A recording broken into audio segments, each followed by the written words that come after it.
welcome back. Today I'm going to show you how to use the DYSON Airwrap. I have the original version, so the good news is you might be able to find this cheaper than the new version.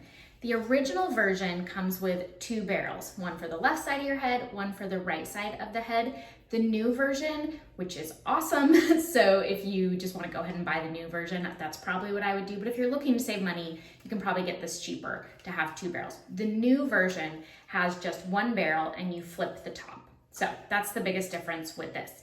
Usually when I use it, my hair is wet, I'm fresh out of the shower. I dry my hair till it's about 80% dry. If it's still kind of clumping together, it needs to be drier. If it won't hold the curl, it's probably too wet still. But I'm gonna show you today how you can use it to refresh second day hair, little flat, little greasy. So I'll show you how I do that so you can get a little more use out of your Dyson and also save you time. First thing I do is put in a little dry shampoo. I like this by Primeway Pure, just a powder that shakes in. It also comes in a dark. The creases from my ponytail I just worked out.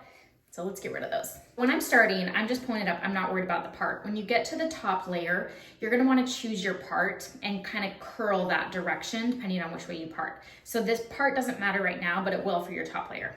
On the Airwrap, the original has two arrows. The new one also has two arrows. You'll just twist this depending on the arrows. So it's a little confusing. Whichever way the arrow is pointed is the way it goes away from your face. So the arrow indicates which side it goes on because it goes away from your face. An easier way to just not even pay attention, try to wrap it on one side, it won't do it if it's the wrong side. Easy, you can't screw it up. Most people say you should put it on, let it curl, use the cold shot, turn it off, remove it. I've found that if you want to go faster, which if you're doing second day hair, you probably are in a hurry, you can actually pull it down while it's on and then release it. Let me show you. It gives almost the same identical look and it's faster. Now, let me show you how you know it's the wrong barrel. It won't do it. So you have to switch barrels or twist if you have the new one.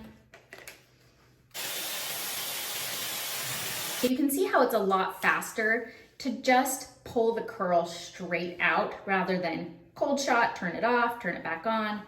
It's just so much faster and will save you time. One thing to keep in mind with this, if you've watched my hair curling tutorial with a curling iron, for that, you're gonna start curling your hair at the top. That's a key point when curling your hair to make it look natural. With this, you're actually gonna grab it from the bottom and it's gonna pull it onto the barrel and that's what creates the curl. So it's a different approach.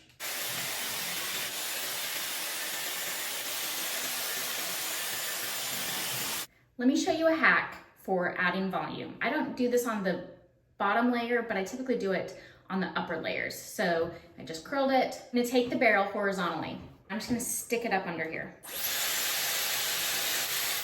Use the cold shot right at the end, and look at that. Just adds a little bit of volume, and I do that throughout.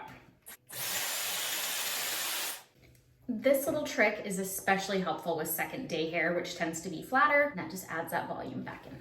Okay, this is where it matters about your part, because if you're curling in a very specific way, there's arrows, you're being intentional about where you're curling, you wanna care where your part is so that it still goes away from your face.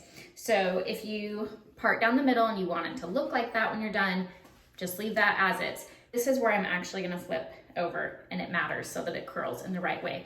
If I leave it center part and then flip it, the curls are actually gonna come towards my face, which I don't like. I think it looks a lot better to open up your face. There's more volume, it's more flattering. So that's just the one little thing to know about your part at this point.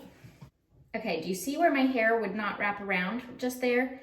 That means my section of hair is too large. So that's a good trick to know. So just grab a little bit less and try again. This is where I start to identify the stragglers. You could argue that doing it the cold shot, turn off method gives you more volume up there. It does. I think my shortcut works just as well. Check the back, see if I missed any pieces. All right, if you're a Dyson purist, you might be offended that I do it the way that I do, where I just pull it all the way through. Here's why I don't care.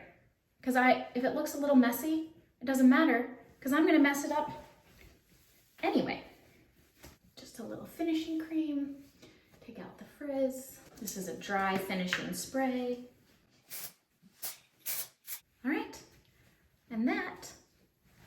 is how I use it. I hope that was helpful. If you're a Dyson purist and you want to convince me that I really should do the cold shot, turn it off method, or if you have other tips and tricks for the Dyson, or if you really want to convince me to upgrade to the new one to do a tutorial, don't forget to leave a comment, thumbs up this, and subscribe to see future videos.